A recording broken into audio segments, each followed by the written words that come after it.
న్యూస్కి స్వాగతం. 15/7/2024 తేదీన కొత్తగూడెం సన్యాసి బస్తీలో దాసరి సాంబశివరావుకు దూరపు బంధువైన దాసరి పూర్ణ అను ఒక ఆడ మనిషిని అక్రమ సంబంధం పెట్టుకున్నదనే అనుమానంతో తన భర్త కొట్టి చంపాడు. అట్టి విషయంలో వారి కుటుంబ సభ్యులకు అక్రమ సంబంధం వలన మర్డర్ చేశారని పేపర్ ప్రచురిస్తామని బెదిరించి వారి దగ్గర ఎలాగైనా డబ్బులు తీసుకోవాలని 5 వ్యక్తులు ఆ కుటుంబ సభ్యులపై బెదిరింపులకు పాల్పడ్డారని 1 టౌన్ సిఐ కరుణాకర్ వెల్లడించారు. మృతురాలి కుమారుడైన కార్తిక్ కు శ్రీనివాస్ అను వ్యక్తి ఫోన్ చేసి రిపోర్టర్ అని చెప్పి మీ తల్లి అక్రమ సంబంధాలు పెట్టుకున్నదని, అందుకే మీ నాన్న మీ తల్లిని చంపాడని, పేపర్లో ఆ విషయాన్ని రాయకుండా ఉండాలంటే మాకు డబ్బులు ఇవ్వాల్సి ఉంటుందని బెదిరించాడని తెలిపారు.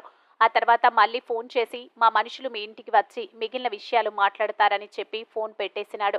అదే రోజు రాత్రి సుమారు 9 గంటలు దాసరి కార్తిక్ ఇంటి దగ్గరకు శ్రీనివాస్, దాసరి సాంబశివరావు, మరో 3 వ్యక్తులు అయిన రమేష్, రాజేష్, గణేష్లు వెళ్లి పత్రిక విలేకరులమని చెప్పి డబ్బుల కోసం బెదిరించారని విచారణలో తేలిందన్నారు. కానీ అతను డబ్బులు ఇవ్వకపోవడం వల్ల వారు తిరిగి వెళ్లిపోయారు.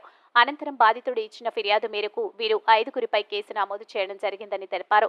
విలేకరులమని బెదిరించిన వారిని అరెస్ట్ చేయడమైంది. కొత్తగూడెం పట్టణంలో కొంతమంది వ్యక్తులు విలేకరులమని చెబుతూ ఒక ముఠాగా ఏర్పడి సామాన్య ప్రజలను డబ్బుల కోసం వేధిస్తున్నారని తమ దృష్టికి వస్తుందని, దీనివలన నిజాయితీగా విలేకరులుగా పనిచేసే వారికి చెడ్డ పేరు వస్తుందని 1 టౌన్ సిఐ అన్నారు. ఎవరైనా విలేకరులమని చెప్పి ఇలాంటి కార్యకలాపాలకు పాల్పడితే కఠిన చర్యలు తీసుకుంటామని హెచ్చరించారు.